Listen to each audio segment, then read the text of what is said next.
আরজিকর কাণ্ডের মামলা সংক্রান্ত রাজ্য ও রাজনীতি এবং আইনি প্রক্রিয়ায় 10টি ব্রেকিং আপডেট নিচে আলোচনা করা হলো। সম্পূর্ণটা একদম মন থেকে শুনবেন। আরজিকর তদন্তের ফাইল পুনর্মোচন।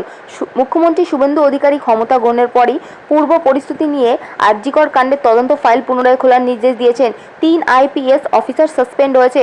মামলার প্রাথমিক তদন্তে গাফিলতি, তথ্য প্রমাণ লোপাটের চেষ্টা এবং নির্যাতিতার পরিবারকে টাকা দেওয়ার প্রস্তাবের ফলে অভিযোগ হয়েছে। 3 পুলিশ কমিশনার বিনীত গোয়েল, ডিসি সেন্ট্রাল ইন্দিরা মুখোপাধ্যায় এবং ডিসি নর্থ অভিষেক গুপ্তাকে সাসপেন্ড করা হয়েছে। বিভাগীয় তদন্তের নির্দেশ অনুযায়ী সাসপেন্ড হওয়া এই 3 শীর্ষ পুলিশ কর্তার বিরুদ্ধে নবান্ন থেকে একটি উচ্চ পর্যায়ে বিভাগীয় তদন্ত শুরু করারও নির্দেশ দেওয়া হয়েছে।